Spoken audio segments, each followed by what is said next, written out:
Hi friends, welcome to my channel. Karthigai மாதம் வந்தாலே இந்த சின்ன மத்தியோட சீசன் தான்.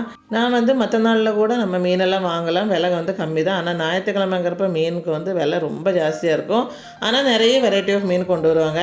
நான் எப்போவுமே புதன்கிழமை இல்லாட்டி சனிக்கிழமை கூட மீனை வாங்கிடுவேன். ஆனால் அது அடுத்த நாளைக்கு வச்சு எடுக்க மாட்டேன். எப்போவுமே அன்னன்னைக்கு வர மீன் அன்னன்னைக்கு எடுப்பேன். ஏதாவது 1-2 பிச்சை இருந்தால் தான் உண்டு. இல்லை குழம்பு அப்படின்னா அது எப்போவுமே கொஞ்சம் எக்ஸ்ட்ரா இருக்கும் அடுத்த நாளைக்கு சாப்பிட்றதுக்கு. மற்றபடி நிறையவே வாங்கி வைக்க மாட்டேன், விலை கம்மியாக இருக்குது அப்படின்னு சொல்லிட்டு.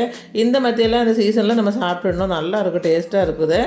இது க்ளீன் பண்ணுறது ஈஸியானு கேட்டால் கொஞ்சம் ஈஸி தான். ஆனால் நிறைய மீன் இருந்துச்சுன்னா கொஞ்சம் கஷ்டம்தான். கிலோவே 100 ரூபாங்கிறப்ப நம்ம 1.5 கிலோ மீன் வாங்கியிருந்தேன். ஃபஸ்ட்டு என்ன பண்ணேன் நான் அப்படின்னா, இதோட செதும்பலெல்லாம் ஃபஸ்ட்டு எடுத்துவிடுவேன். எல்லா மீனோட செதும்பலையும் எடுத்துகிட்டு தனியாக எடுத்து வச்சுடுவேன். அப்போ நமக்கு அந்த ஒரு பெரிய வேலை முடிஞ்சிடும். திரும்ப நம்ம கட் பண்ணால் மட்டும் போதும். எல்லாமே இந்த மாதிரி செதும்பல் எடுத்ததுக்கப்புறம் ஃப்ரீயாக இருக்குது மீனை பார்க்குறதுக்கு. இங்கே வரேன், இவ்வளோ செதும்பல் இருக்கணும் பார்க்குறதுக்கு. சின்ன மீன் அவ்வளோ செதும்பல் இருந்துச்சு. எல்லாத்தையும் எடுத்ததுக்கப்புறம் இப்போ மீனை செப்பரேட்டாக எடுத்து போட்டுட்டு ஒரு சட்டியில் பத்தலை நல்லா கல்லுப்பை போட்டு நல்லா தேய்க்க ஆரம்பிச்சிட்டேன். இப்போ ஒரு 2 டைம் இந்த மாதிரி தேய்ச்சி கழுவுனோம் அப்படின்னா, நம்ம வெட்டினதுக்கப்புறம் ஒரு டைம் கல்லுப்பு போட்டு கழுவுனா போதும். இதில் மிக்சட் மீனெல்லாம் கிடைக்கும் பாருங்கள். 2 குட்டி மீன் கிடச்சிச்சு. இது பூனைக்கு எடுத்து வச்சுட்டேன். அப்புறம் அந்த மீனோட பாட்டெல்லாம் பூனைக்கு கொடுத்துடுவேன். கொஞ்சம் தான் அது சாப்பிடும், ஆனால் நாய்க்கு கொடுத்துடும். அது எல்லாமே சாப்பிட்ரும். அப்புறம் திரும்ப பாருங்கள், இப்போ மீனை ஈஸியாக இருக்கும் நமக்கு வெட்டுறது. செதும்பலோடு வெட்டும்போது கொஞ்சம் கஷ்டமாக இருக்கும். இப்போ மீனை ஈஸியாக வெட்டிடலாம். எனக்கு எல்லா மீனோட தலையும் ரொம்ப பிடிக்கும். மற்ற மீனோடலாம் தலை நான் வேஸ்ட்டே பண்ண மாட்டேன். அது பெரிய மீனாக இருந்தாலும் சரி, சின்ன மீனாக இருந்தாலும் சரி. அதே மாதிரி இந்த சின்ன மீனோட தலை அவ்வளோ டேஸ்ட்டாக இருக்கும் சாப்பிட்றதுக்கு. இந்த தலை தனியாக கட் பண்ணி எடுத்துகிட்டு குழம்போடு சேர்க்க மாட்டோம். இதை இது மாதிரி தனியாக கட் பண்ணியாச்சு. மீனும் தனியாக கட் பண்ணியாச்சு.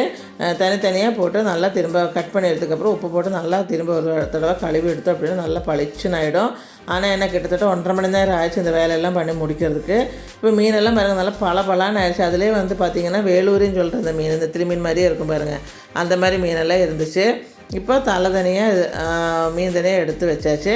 இந்த தலை பொரியல் மாதிரி தான் நம்ம இன்றைக்கி பண்ண போகிறோம். இது குழம்பு பண்ணுறதுக்கு மாங்காய் அந்தளவுக்கு புளிப்பு இல்லைனால 2-3 பீஸ் மாங்காவும் புளியும் எடுத்துருக்கிறேன். தேங்காயில் மிளகாத்தூள் மஞ்சத்தூள் போட்டு நல்லா அரைச்சதுக்கப்புறம் சின்ன வெங்காயத்தையும் போட்டு அரைச்சிடுவேன். அதுக்கப்புறம் அந்த அரைப்பு எல்லாத்தையும் போட்டு புளி, பச்சை மிளகா, கருவேப்பிலை, இஞ்சி கட் பண்ணி போடணும். அது லாஸ்ட்டில் தான் நான் போட்டிருக்கிறேன். அப்புறம் இந்த அரைச்ச தேங்காயும் போட்டு நல்லா கலந்துடணும். நான் இந்த குழம்பு வைக்கும்போது இது கூடவே மீனையும் போட்டு கலக்கிடுவேன். மீனையும் போட்டு நல்லா கலக்கினதுக்கப்புறம் அடுப்பில் வச்சுட்டு உப்பெல்லாம் போட்டு செட் பண்ணி தான் அடுப்பில் வைப்போம்.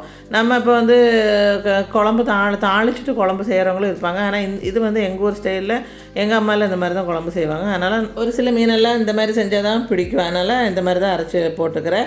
இப்போ இது கூட மீனை சேர்த்துக்கலாம். சேர்த்து நல்லா கலக்கிட்டு உப்பையும் போட்டுக்கணும். நான் லாஸ்ட்டில் தான் அடுப்பில் வச்சதுக்கப்புறம் தான் உப்பை மறந்து போயிட்டேன். அதுக்கப்புறம் திரும்ப உப்பை போட்டு நல்லா கலந்துட்டேன்.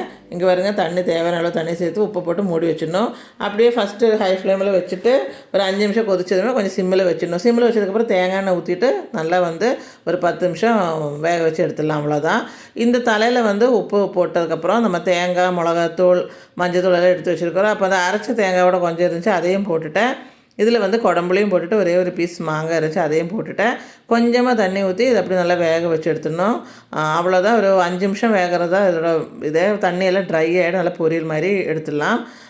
இது டேஸ்ட்டு சொல்லப்போனால் இது சாப்பிட்றவங்களுக்கு தெரியும் இதோட டேஸ்ட் எப்படிங்கிறது. இப்போ பாருங்கள், குழம்பும் ரெடி பண்ணிவிட்டேன். இந்த தலை பொரியல் அதையும் ரெடி பண்ணியாச்சு. குழம்புக்கு பார்க்குறதுக்கு இது நல்லா ஆரஞ்சு கலராக இருக்கும், அவ்வளோ டேஸ்ட்டாக இருக்கும். மரவள்ளி கிழங்குடெல்லாம் சாப்பிட்றதுக்கு. பொரியல் பாருங்கள், சூப்பராக நல்லா வற்றி வந்துச்சு. இது சும்மாவே சாப்பிட்டுக்கலாம். அவ்வளோதான். இந்த வீடியோ உங்களுக்கு பிடிச்சிருந்தால் மறக்காமல் லைக் பண்ணுங்கள், ஷேர் பண்ணுங்கள், கமெண்ட் பண்ணுங்கள் மறக்காமல். அதுவும் இல்லாமல் நம்ம சேனலை மறக்காமல் சப்ஸ்கிரைப் பண்ணி சப்போர்ட் பண்ணுங்கள். தேங்க்யூ.